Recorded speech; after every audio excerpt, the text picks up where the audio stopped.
I'd like to welcome everyone to this long-awaited, eagerly awaited talk. I'm Arthur Versluis. I'm chair of the Department of Religious Studies here at MSU, and I'm really pleased to be able to welcome everyone to this talk tonight. We're fortunate to be hosting Dr. Seyyed Hossein Nasr. Dr. Nasr began his studies, many of you may not know this, or some of you may not know this, but his original academic work at MIT was in physics. And upon graduation from MIT, he also did graduate work in geophysics, but then got his PhD in the history of science and philosophy at Harvard. He taught at Tehran University, was appointed head of the Iranian Academy of Philosophy, eventually took a position at Temple University and then at George Washington University, where he is university professor today. He gave the Gifford Lectures, a very famous series of lectures on religion in Edinburgh in 1980-1981, and the lectures were published as a book called Knowledge and the Sacred in 1981, and I remember reading that book and being quite affected by it at that time. Other Gifford lecturers include William James, author of the book Varieties of Religious Experience, J.G. Fraser, Alfred North Whitehead, Niels Bohr, Charles Taylor. It's a list of luminaries. Seyyed Hossein Nasr, currently professor of University Professor of Islamic Studies at George Washington University in Washington, is one of the foremost scholars of Islam today. Author and editor of more than 50 books and 500 articles that have been translated into many different languages. We're very pleased to welcome Dr. Nasr to Michigan State University as part of our continuing multi-year series in religious studies called Religion and Science Beyond the Polemics. As you know, MSU this April is hosting the MSU Science Festival, and this talk precedes it, but was created with this in mind, to join with the MSU Science Festival but not compete with it. On April 18th, the Science Festival will feature as one of its events a panel discussing historical convergences of religion and science in Europe and North America. And we invite you to visit that, to join us for that panel then. Tonight's talk fits this larger context perfectly. And we'd like to thank our event co-sponsors, which include Muslim Studies Program, the Department of History, Muslim benefactors of the Muslim Studies Endowment, the Religious Studies Endowment, the College of Arts and Letters, College Interfaith Council, and ASMSU, all of whom have made this event possible. And so, without further ado, I'd like us to extend a warm welcome to Dr. Nasr tonight. We'll speak on the themes in which he is the leading expert in the world: Islam, science, and nature.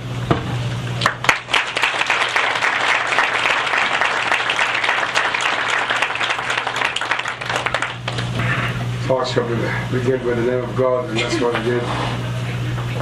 Now, the subject of tonight's talk contains three words: Islam, science, and nature. The word Islam I shall not talk about, the word nature I will not talk about, but the word science I want to say a word about before I begin my discourse, because I think there's nothing more important than precision when one speaks about such delicate and difficult and convoluted subjects. The word science has more than one meaning, and the fact that it's a polysemic term has caused a great deal of confusion in many circles. In the English language, when we say science, it really means modern, natural, and mathematical disciplines, which we call modern sciences. In French, its meaning is much more extensive. The word science includes the humanities, and now the word human sciences is gradually entering into the English language, and 2 or 3 universities, including my own at George Washington, and now doctoral programs in the human sciences. That's a new change, but until now, the word science was not understood in relation to the humanities very much in this country. And in other European languages, the term is even more general, like the word Wissenschaft in German, which means every form of organized knowledge. So let's stick to the English understanding of the word science, and the way I shall use it today is as it's currently used in the English language, except to extend its usage to Islamic science and to show why this term is to be used and why it differs from how we understand the word science in the English language today. Now, when we talk about Islam, science, and nature, what could this subject entail? What could one talk about? When we talk about the history of Islamic science, or Islamic sciences of nature, when we talk about the whole discourse of Islam and science, as part of a general discourse of religion and science, which has been central to Western thought since really the 17th century, since the Galileo trial, in one sense or another, since the early 17th century. Or one could talk about Islam and nature, and the whole question of the natural environment, the environmental crisis, the religion and the environment, that vast subject which is so central to us all. All these three are implicated by the subject that was presented to me to speak about tonight. And I shall not limit myself to any one of these three, but I shall make some comments that will really include all of them. First of all, let me say that this whole discourse of science in its relation to Islam is one of the most widespread and central discourses in the Islamic world today. All the way from oil-rich monarchies like Saudi Arabia, to revolutionary governments like Algeria, to Islamic revolutionary governments like the Islamic Republic of Iran, wherever you are in the Islamic world, this debate goes on. There's a central debate, irrespective of the theological, political, ideological positions that various governments and their followers in various universities and intellectual centers hold. It's remarkable how widespread this debate is.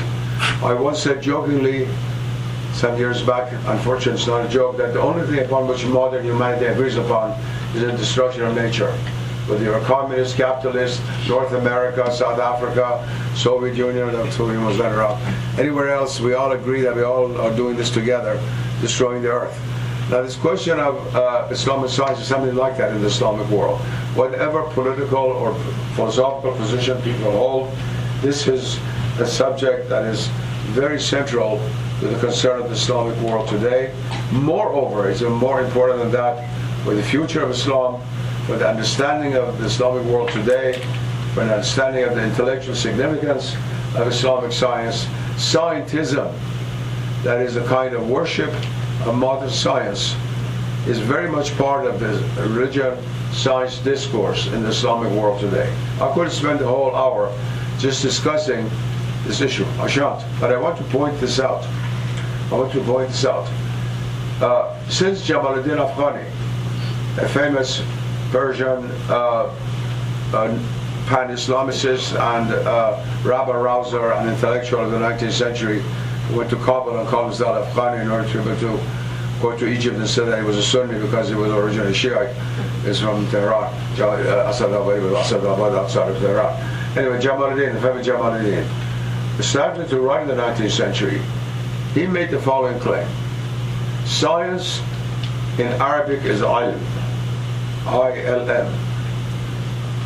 The word I-L-M in Arabic corresponds really to scientia in Latin, not so much to science in English. It refers to all organized knowledge, all knowledge. But anyway, science, as in a much more limited Anglo-Saxon usage, is also ilm. And he said that this ilm was given by us to the West. They developed it for a while. It's ours, now we're taking it back. And he began to identify the Quranic dictum to seek knowledge with modern science.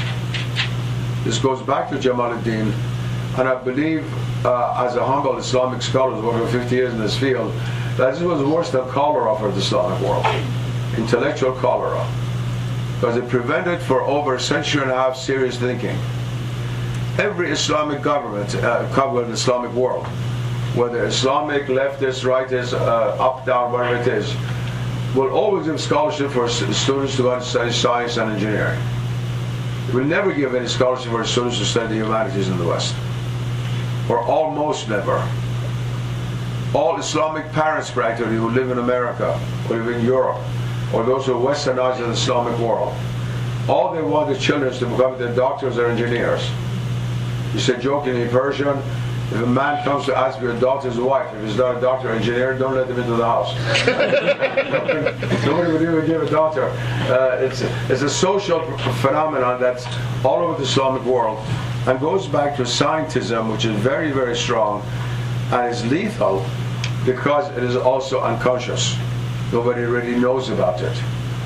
And governments defend their defense of science with a remarkable amount of energy and even almost a religious attachment without really doing anything about it. I believe the fact that the Islamic world has done so little modern science is because of scientism. The worship of modern science has prevented the Islamic world from doing science. This is a very big claim that I'm making. But I'm perhaps one of the very few people that has a right to make this claim. Besides studying as a physicist, I was for many years president of the most important scientific university in the Islamic world, Sharif University, where students are all over MIT and Stanford, everywhere else, and we're making atomic energy centers in Iran without the help of the United States, certainly, or any other Western power. So I know a little bit about what I'm talking about. And I don't want to go into personal anecdotes, but one of the very first things I did when I went first to this university, the very first day I assembled the professors. I said, look, none of you know science better than I do, but this is not a place for scientism. This is where they're supposed to learn Western science, but as science, not as God. The worship of science has to stop. But this is one of the very important traits of the Islamic world. In Saudi Arabia, which is worshipped more? Traditional Islamic art or modern science? All you have to look at the monstrosity just built next to the Kaaba. You don't have to say anything more. One of the greatest really affronts to Islamic civilization in the whole history of Islam. That occurred in the last 2-3 years. You don't need to say anything more about that. So it's a very, very major problem. And if you're going to discuss the question of Islam, science, and nature, you must pay considerable attention to the presence of the situation in the Islamic world today and rethink the whole issue. Reams and reams of paper, books and books and books have been written on this issue. There are even Quranic commentaries called a Tafsir al-Alimi in Arabic, scientific commentary, which began in Egypt with Al-Iskandarani in the late 19th century, which continued to our own very day, in which commentaries come out of the Quran, some of them in many volumes, showing that the microbe invented by Louis Pasteur corresponds to that particular verse of the Quran. I wonder what verse of the Quran would correspond to the terrible virus I have now. No commentator has told me yet.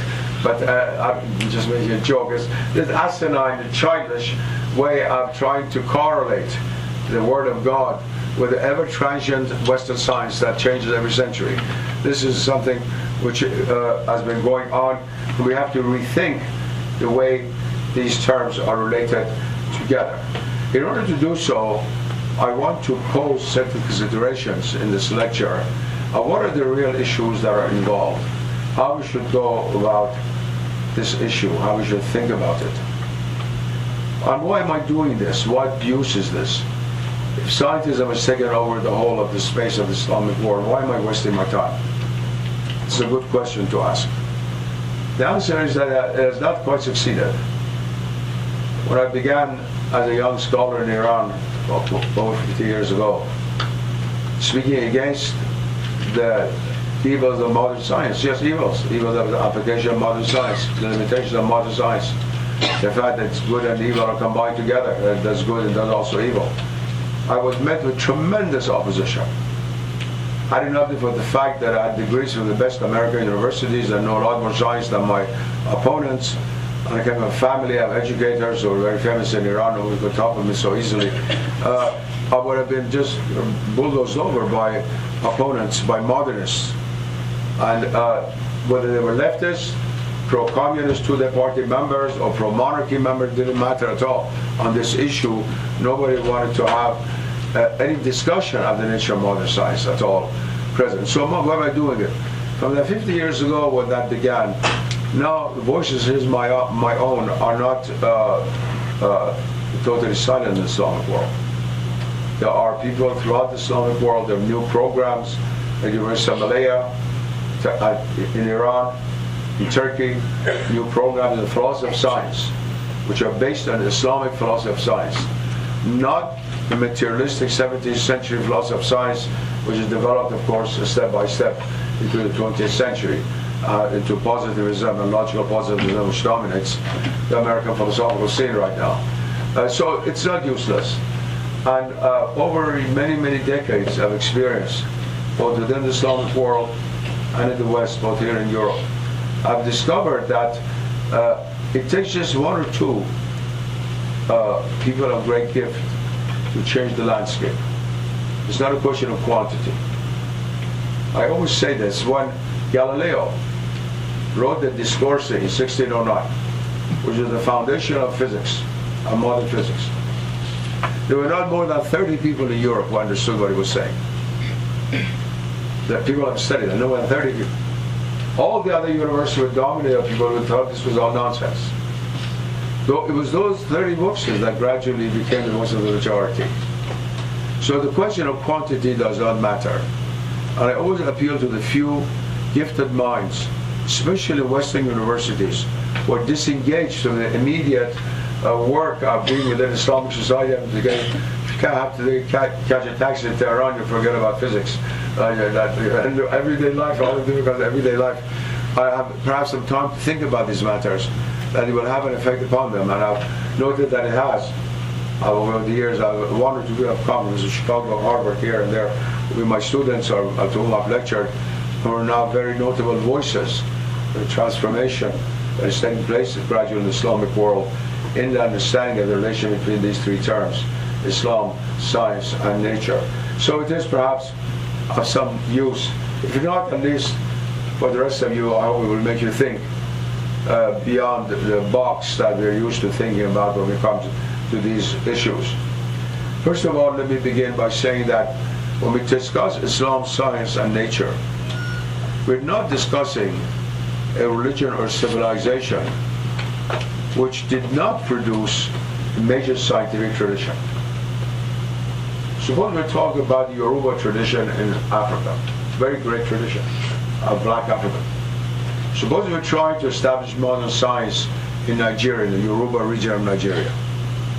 The Yoruba produced remarkable poetry, remarkable psychology, certain forms of folk medicine, but they did not have a major scientific tradition. Their confrontation with Western science would be very, very different from Islamic civilization. Islamic civilization, from the 8th to the 15th century, for 700 years, was the foremost civilization in the world from a scientific point of view. If you use the word science here, not as modern Western science, but science as organized the study of nature or mathematics. If you use that definition, it was the foremost.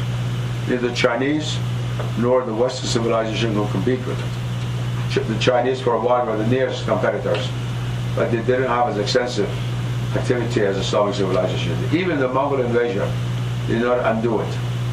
And the histories of Islamic science written in the West, included by my dear Professor George Sarton at Harvard, who wrote the first great history of Islamic science, in fact, history of all science in the West, established Islamic history of science and discipline at Harvard and later other American universities. Though even he was not aware of it, that it continued even after the Mongol invasion in the field of astronomy, in the field of mathematics, many other fields, and continued to the 15th century. That is 700 years. The West has been the most active in science for only about 500 years. There's no guarantee that it's going to continue another 200 years necessarily in the same way. Remember what Toynbee said that in the 21st century they would hang every scientist by a tree. I hope that doesn't happen to many scientists' friends. But we do not really know. So this is, first of all, quite a remarkable achievement. Anyone who talks about Islam and science and overlooks the 700-year tradition of remarkable achievements in almost every field of science, from the invention of new sciences such as trigonometry and algebra, to the expansion of existing sciences such as geometry and medicine, and you could go on and on and on, astronomy, biology, this, that. Islamic science is really a remarkable corpus of scientific achievement of Islamic civilization. And it's doubly significant because it did not cause what modern science caused in the West. It did not eclipse Christianity, it did not eclipse Islam as modern science eclipsed Christianity. It did not destroy the religious cosmology worldview as the Galilean worldview replaced the Christian worldview. So even the most devout Christian today doesn't look at the sky as God's firmament. He takes that as a poetic utterance. The actual experience of the sky as God's firmament is forgotten now. This didn't happen in the Islamic world.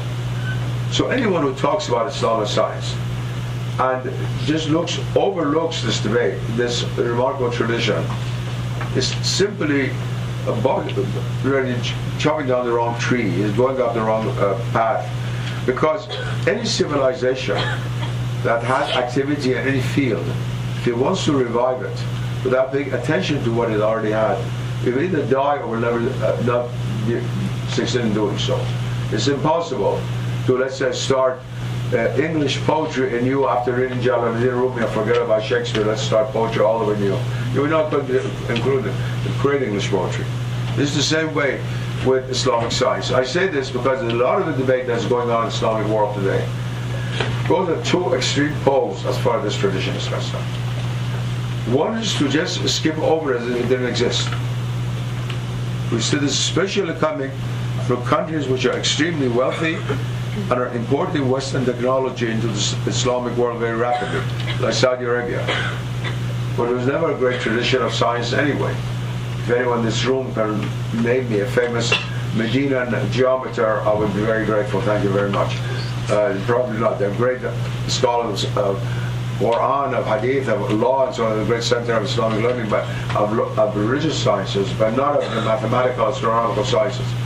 So they have no interest. And a lot of debate that goes on brushes this over completely if it didn't exist. And the other antipode is that we don't do anything at all about science because Biruni was great. That's the other exaggeration of the other end, was a disease in the Islamic world. Also, we name all of our schools after Ibn Sina and Farabi and Biruni and so on and so on, but don't pay attention at all to the science that they did, nor even to serious science. Nor even serious science. So this is a problem. But we should at least know for ourselves, as young students at a major university who come to this lecture, to understand that when we talk about Islam, science, and nature, excuse me. Go ahead. In the context of Islam, we're dealing with a civilization that already developed a major scientific tradition, not for a short while, but for many, many centuries. And if you say, but why did it stop? That's not the question. That's not a cultural question at all. There's no civilization whose interest in science and nature has not stopped. The presumption that we have that science defines civilization is totally false. Totally false. Every great civilization of the world, Chinese, Indian, Greek, Babylonian, Islamic, medieval, Christian, they had periods of interest in science and then they turned to other fields of endeavor. Chinese civilization is especially interesting because of a 4,000-year history. I mean, totally isolated civilization. Not totally, because I can't have Islamic astronomy and the like, but relatively isolated. And there are periods of great activity in the sciences, periods of activity in other things. There's no guarantee. We have the idea that the greatness of civilization is only marked by its scientific achievements. That's not necessarily the case. That's not necessarily the case. So even this question is not pertinent. But the reality that if you're going to have an Islamic revival of science in a serious sense, you have to take cognizance of this tradition. That reality is unavoidable, I believe. Both because of the historical heritage and also philosophically. Because every science is based on a particular philosophy of nature. It's too bad the last in this class I don't have time. It's a technical matter to go into it with you. There's no such thing as science. Every science is based on a certain presumption of concerning the nature of reality, the nature of the known, the nature of the knower, and the nature of the instrument of knowledge. There's no exception whatsoever. Absolutely no exception. And Islamic science had its own philosophy of nature, philosophy of science. A very, very important field we've been now trying to revive. Myself and a number of colleagues, eminent Islamic philosophers, part of the Islamic world for the last half century. Now, as I said, we have three at these universities which give MA and PhD degrees in Islamic philosophy of science, which is just beginning and getting off the ground. The next generation will make a lot of impact, because within that context, that the Western science can be brought into the Islamic world and really Islamicized, made Islamic, not just as a foreign body. So this is the first, a very, very important point to note. The second, to look for the trajectory of the relationship between Islam, science, and religion to be similar to that of Christianity, science, and religion is false. There's certain similarities, of course. Certain similarities occur. You teach the child that nature is nothing but atoms and there's no God, that affects the child, whether it's a Buddhist or a Muslim or a Hindu or a child Christian or a Jew. Doesn't make any difference. No doubt about that. But if you look at the great historical unfolding that took place, they're not the same by any means. And I just want to allude to one point which is very important. This is subject for many lectures itself.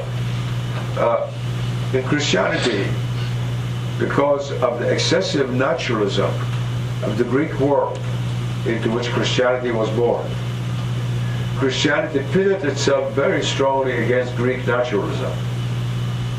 It avoided at all costs identifying nature with any divinity, with any sacred at first. Very, very strongly. And it made a very clear distinction between the supernatural and the natural.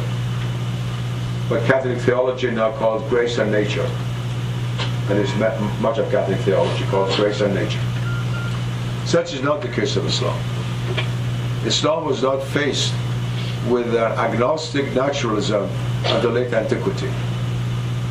The pagan Arabian naturalism was very, very different. It was of the philosophical naturalism. And Islam never distinguished completely between the natural and the supernatural. Many decades ago, I once gave a lecture in Chicago on this one word, the word barakah. The word barakah is a closer translation in Arabic to the word grace. But barakah also exists in bread. We say grace, then we eat bread as good Christians. But in Islam, the barakah is also already inside the bread. Sometimes we call bread barakah in Arabic. And also in Persian, other Islamic language. The word bread itself, because rizq is nourishment. The word barakah is both the supernatural and natural. There's something natural in the supernatural, something supernatural in the natural. And this very strong delineation separating the two never existed. It is this which prevented Islam from ever secularizing nature. Those very Muslims who were developing the concept of impetus, one of the most subtle concepts of physics, which even works in quantum mechanics and atomic physics. That is a product of M times V. This was developed first by Avicenna. The very, very important concept of physics, although the physicists students know how important it is, I don't have to go into it. One of the most important concepts of physics, as important as energy and mass. This concept was developed within a world of nature which was not secularized. Nature was never completely natural in the modern sense of the term. That is decapitated, spiritually speaking. Nature was always impregnated by the presence of the sacred. And so in contrast to what a lot of the neo-Salafi and neo-rationalistic and neo-Wahhabi so-called thought, I don't know if it should be called thought or not, but anyway, mental process is called the modern world, and Islam is against all of these things. It's a very rational and rationalistic religion and so on and so on. That's a very superficial way of seeing it. Very, very superficial way of saying it. And the best proof of it is the Quran itself. In the Quran, first of all, non-human agents, elements of nature, participate with human agents in the Quranic revelation. God oftentimes swears by natural things, ash-shamsu wal-qamar. God swears by the sun and the moon, by the pomegranate and the fig, different fruits, different vegetables exist in the Quran as spiritual entities. The accusation made by a lot of missionaries against Islam that Islam is naturalistic because it doesn't distinguish between naturalism and the supernatural is absolutely absurd from the Islamic point of view. It isn't that at all. It's the realization of the presence of the sacred in all of God's creation, not only in man. We are ashraful makhluqat, the most noble of all creatures, and therefore also the most wretched of all creatures. As the corruption of the best is the worst, as it says in Latin. That's why we are corrupted with the worst of creatures, worse than the ant that walks on the ground. But also we can be God's greatest creatures. But we're not only a creature of God. Everything in the universe is a creature of God. And the Quran has a whole theology of nature. It's connected with that. Over the years I've talked about so often of religion of the order of nature. There's a long chapter on this. First of all, as you know, but for those of you from this university who do not know, the verses of the Quran are called ayah. A-Y-A-H. Ayah. Ayah means portent, sign, symbol, indication. There are some pious Muslims who don't know English well and refuse to translate the verse of the Quran to verse. They think that means poetry, and the Quran is not poetry. That's of course absurd. But it's all been criticized by a friend from Saudi Arabia. Why do you translate the word ayah into verse? That means verse. But verse does not mean only poetry. Like the verse of the Bible. Book of Psalms, verse 132. That verse, V, is ayah in Arabic. So the verse of the Quran is ayah. All phenomena of nature are also ayah, called ayah. Ayatullah. All phenomena of nature. And all that occurs within the soul of man is also ayah. So you have a triangular relationship in the sacred text, the macrocosm and the macrocosm. In the sacred text, nature and men and women, human beings, us. We all contain ayah, the signs of God within ourselves. And it's by reading these signs within ourselves that we're able to read the signs of God upon the horizons. And neither of these can we do without the help of the signs of God that come from the Quran. That's the key to both.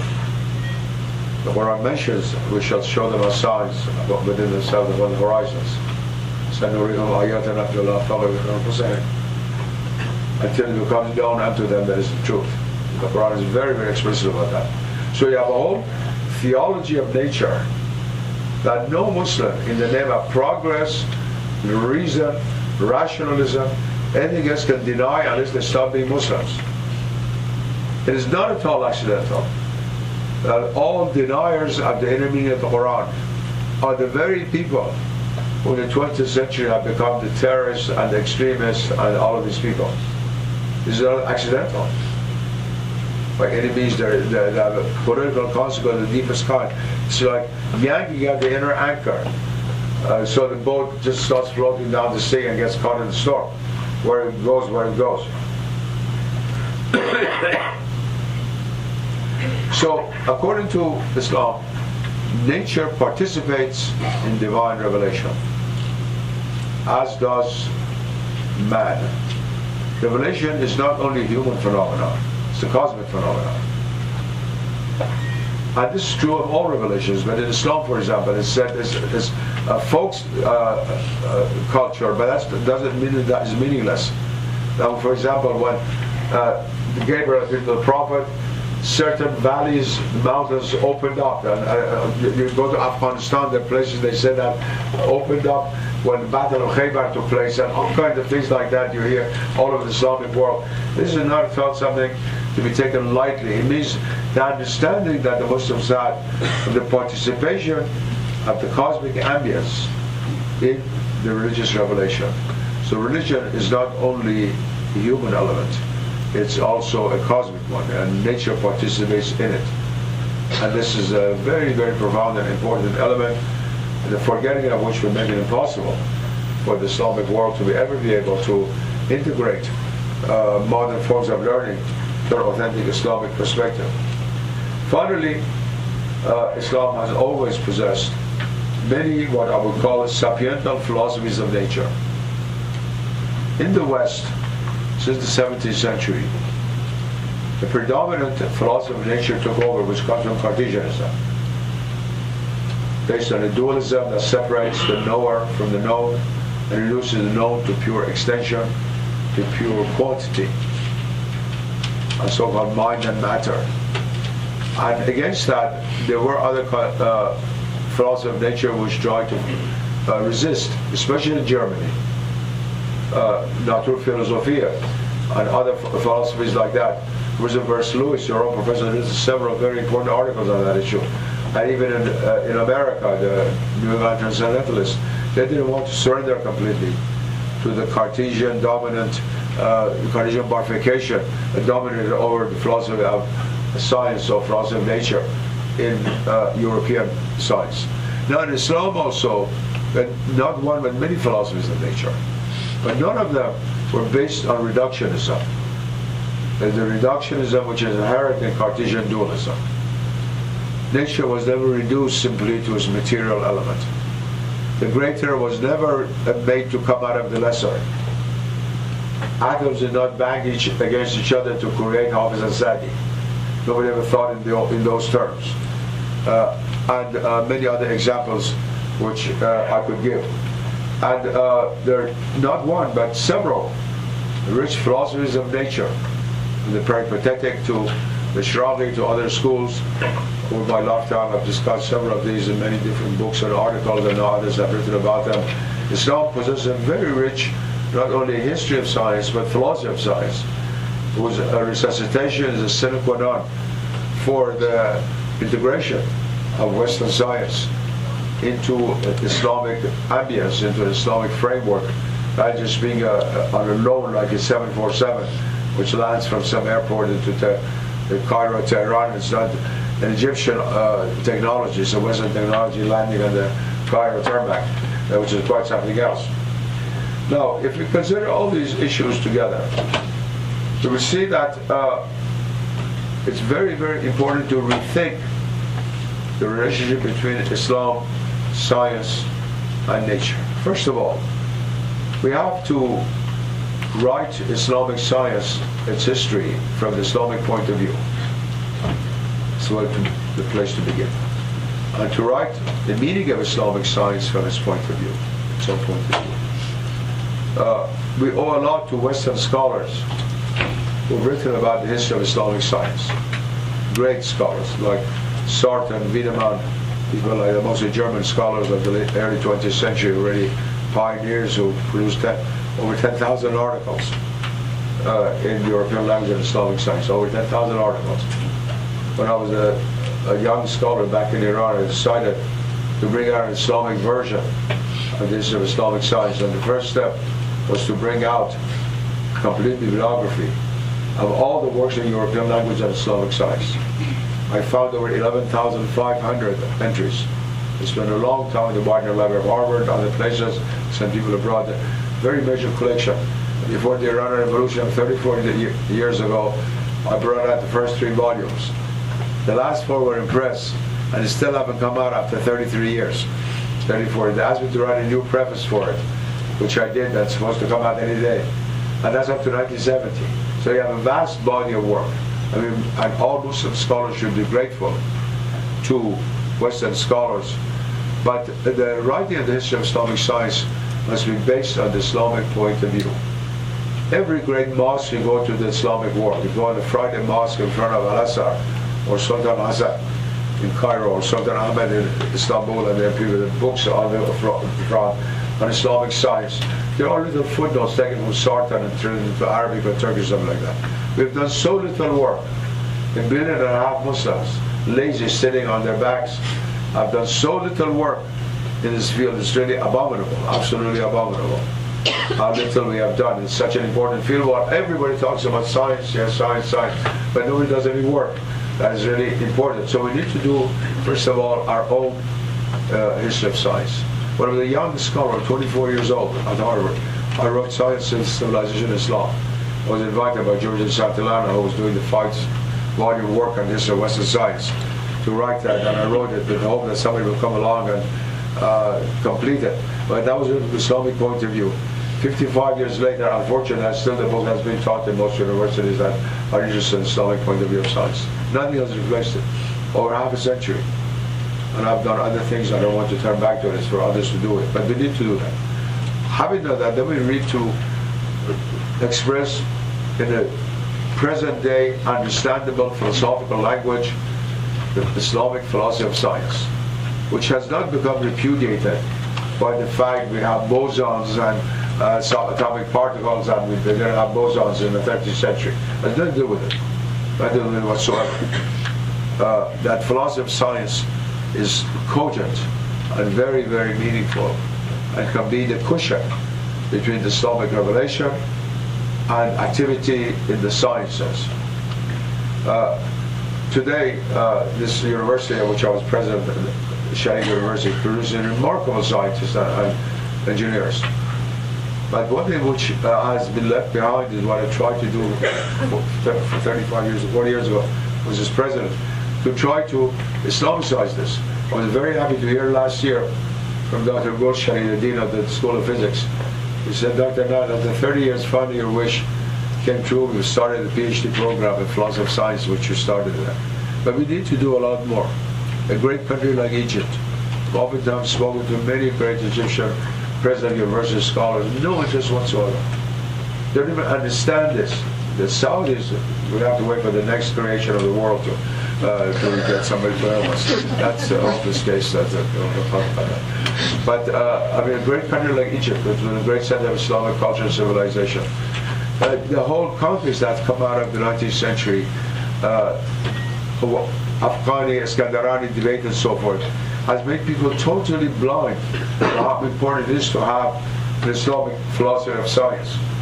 Then we need to, after having done these two, then we have to be able to write our own history of science in such a way as to build up to what will come today, which is that we have to adopt Western science and understand Western science. Many people accuse me of being against modern science. I'm not against modern science. I spent years of my life studying it. I'm against the worship of modern science. I worship God, I don't worship science. And I understand the limitations of modern science. I've studied years of philosophy and science, and I've been willing to debate anybody. I've known people like Pierre Duhem, Santillana, all the greatest philosophers of science, Bertrand Russell of the 20th century. It's a very serious matter. Muslims just cannot abdicate and not think. We have to think about these matters. That's what I propose. That's what I propose. And then we come to the question of nature. The question of nature is at once related, and with that I want to conclude, is at once related to science, and is really different discourse. Today in the West, we have on the one hand the religion and science discourse, on the other hand the environmental crisis discourse. The two do not meet oftentimes. Conferences are held completely separate from each other. When I was an advisor, theological advisor to the Templeton Foundation, I tried to advise Sir John Templeton to try to integrate these together. He wouldn't hear of it. He was interested in religion and science. He had no interest in the environment whatsoever. But they are very much interrelated. Very much interrelated. The time has passed when people thought that the environmental crisis was just bad engineering. It's not a question of bad engineering or bad economics. It's a spiritual question. The environmental crisis is a spiritual question, crisis of humanity. It's a crisis that began within us, that is now manifesting itself outwardly. The pollution you breathe in New York, we first breathe inwardly within ourselves. I've devoted a lifetime to this, and I was the first person in the world ever to predict the environmental crisis. The Muslim did it, was taken as a great affront by many Europeans. They received a great deal of attack for it, but so what? That doesn't matter. It doesn't matter. They're interrelated, the two are interrelated. Now we have this very paradoxical situation in the Islamic world, which again really shows a disgrace for us Muslims. And I'm washing a dirty laundry, that's all right. Truth is more important than anything else. If you look at classical Islamic civilization, the same civilization which had a lot more mathematics and engineering and physics than Western civilization or Indian civilization and so on. Nevertheless, it was environmentally remarkably sane. Its cities were built environmentally. Remarkable harmony and balance of the elements, of substances. It's agriculture. You study all of these things. It's astounding, absolutely astounding. For example, the use of movement of air through traditional architecture. The bodiers that we had in southern Iran and in the Persian Gulf and in the Emirates and those things, which in fact circulated the air and therefore brought down the use of energy in order to keep cool. These were all remarkable invention discoveries based on the idea, which today we would call an eco-philosophy. A fancy word did not exist in the old days, but a philosophy of the total environment. And as you know, the word for environment is muhit in Arabic. And they say the name of God, Wallahu ala kulli shay'in muhit. God is the ultimate environment. The ultimate environment within which we live and we die. And therefore, this came into Islamic civilization almost, not everyone was conscious of it, but of course the thinkers were conscious of it, as a means of creating an ambience in which there was a free flow between man and nature. The Islamic city was not a blemish upon the land. When the Mughals destroyed half of the cities of Persia, they receded back into the desert. We got the material from which they were made. They were not environmentally dangerous. And many of them then became fields over which they planted wheat. Look at outside of Nishabur, the great city of Nishabur. And 1 million people in it. Everyone was put to death. 1 million people were killed in Nishabur by the Mongols. And they tore down all the houses. And they turned the water on it, the river on it. And they planted wheat. It was a wheat field for a long, long time. Then the new Nishabur arose in the middle of this, but the rest of it is still a wheat field.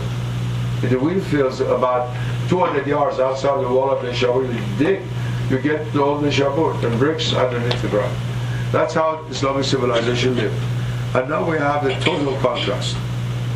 Indifference to the environmental crisis, building which is totally against every environmental law, against the climate, as long as some people in those countries, with the Persians, the Arabs, anything else, and their English and American partners make the money, that the rest doesn't matter. And the supreme example, of course, is the high skyscrapers around Mecca, which reminded the hadith of the Prophet. He says, when the barefooted men build tall buildings around the house of God, the sign when the hour shall arrive. And one could not understand anything else from it. But we cannot wait for God for the hour to come. We have certain responsibilities ourselves. And so the question of the Islamic world having some of the most polluted cities on earth, Karachi, Tehran, Cairo. Of course, there are many other factors involved: economic factors, social factors, flow from the villages, wars. I mean, the 1967 war destroyed Cairo. The flow of over 1 million people from Port Said and that area into Cairo within 2 months, that broke the whole structure of the city, more or less. The beautiful city, crown of all Arab cities. But despite all of these things, we have a very, very bad record. From my own experience, I began to write books in the 1950s. And I've written or edited over 50 books. All my books now, almost all, have been translated to Persian. Those that I did not write originally Persian, with English ones or French ones. The last book of mine to be translated was Man and Nature, the one in which the least amount of interest was held. And Iran is one of the countries in the Islamic world that has one of the best programs for the environment. Just think of the other countries. God help us. God help us. And so this issue of Islam, science, and nature is not just a theoretical issue. It's not only interesting from the point of view of scholarship, of course it is. It's also of great urgency and great importance. And not only because of the Islamic world, because of the whole world.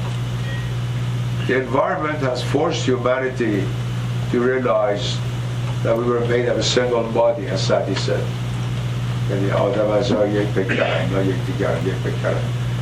Human beings are members of a single body. Whether we like it or not, Chernobyl has an effect on Sweden. After the people in Lapland developed cancer, we had nothing to do with them. We have no choice about that. And so we're stuck in this together. And so, all right, we'll just ruin Nigeria when we get the oil out into Holland. As long as Holland, we take care of the dikes and the environment is clean, that would be fine. That's not going to work in the long run. And since the Islamic world is a vast land stretching from the Pacific to the Atlantic, what the Islamic people do with their vast scientific heritage, the tremendous know-how, the intellectual heritage that they have, the remarkable resources that they have, and then their philosophies of nature, and their religion, which is based so much on the importance of nature participating in the spiritual life of man. What they do with themselves will not only affect themselves, obviously, and the future Islamic world, but it will affect everyone throughout the world. Let's hope for better days. Thank you.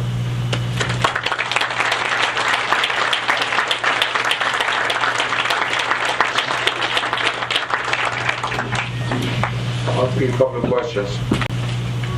The question he's asking is the idea of science itself being taken as religion and being the worldview against which nobody can speak. What do I have to say about that? You're quite right about this, and this is to be seen throughout the world. Paradoxically, the part of the world which first developed modern science is the only part of the world now in which there are at least a number of people, from Jacques Ellul in France to Ivan Illich in this country to many, many other people who are now writing or have written about the limitation and dangers of purely materialistic science, defining who we are. But there's also a second element, and that is that the very catastrophes of modern man, as we go from one catastrophe to another, has made many people lose their faith in this new God. Their faith in this new God is not as great now as it was a century ago.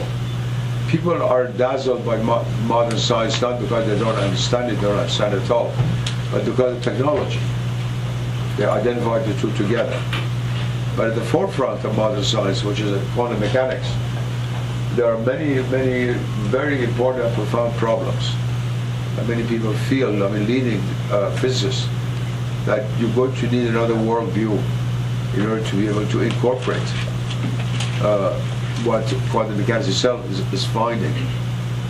As you know, there are contradictions, philosophical contradictions of the worst kind in the Copenhagen interpretation of quantum mechanics, which was given by Niels Bohr in 1909, at least, not 1909, going back to what was said in 1909. That is causing a lot of people now, as 2013, to re-examine this thesis. But for the world at large, there is this propensity, especially because this has taken over the media by and large, and anyone who resists this is called backwards and blind and all kinds of things. We're living in a kind of age like the age of Inquisition at the end of the Middle Ages, which was at the height of the Middle Ages and the death of the Middle Ages.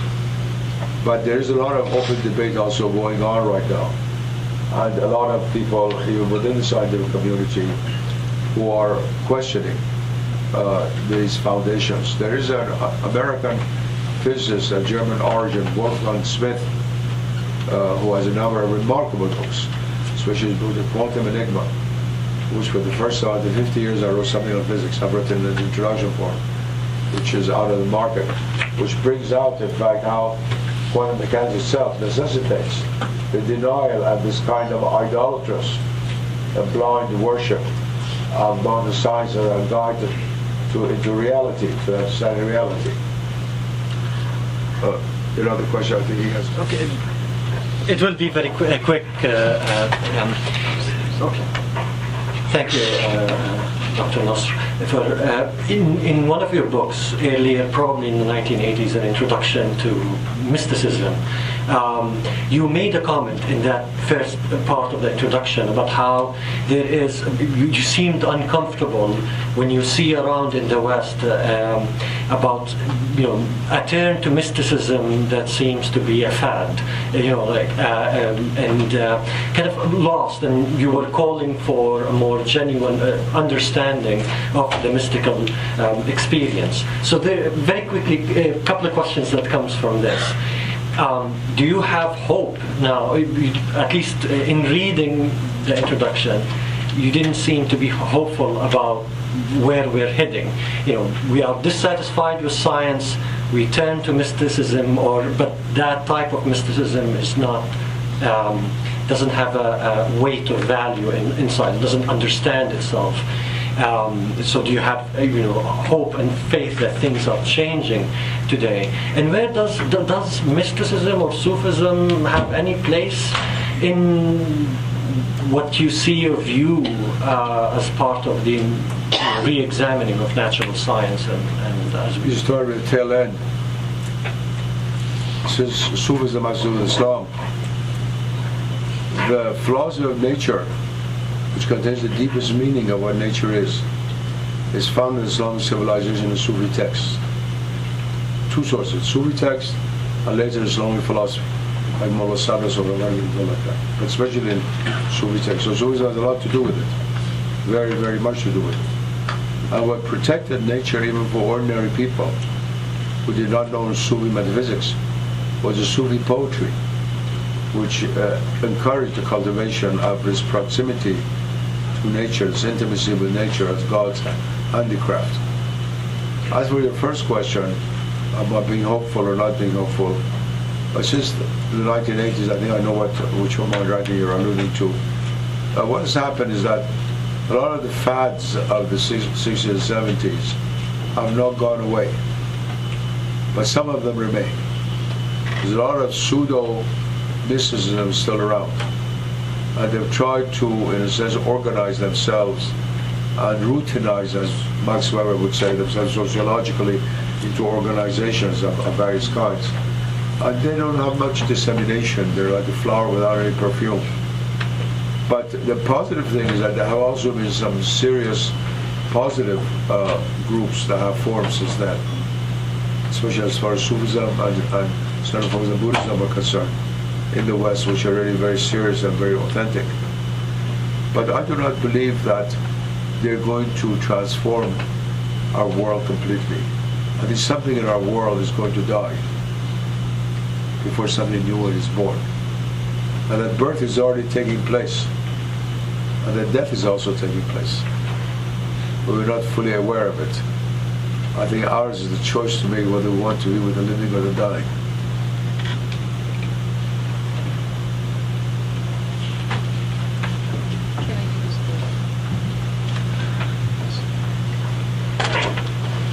Thank you so much for your... Could you speak loudly, please, because my ears are completely clogged up. Okay, that's why I asked for a microphone. So I will try. As I understand, in the Islamic scholarship, your lecture alludes to the understanding of revivalism, whereas in the scholarship, the reform movement is also present. So would you like to comment on how do you see the Islamic reform movement or Islamic revivalist movements? Thank you. I hate to refer to my own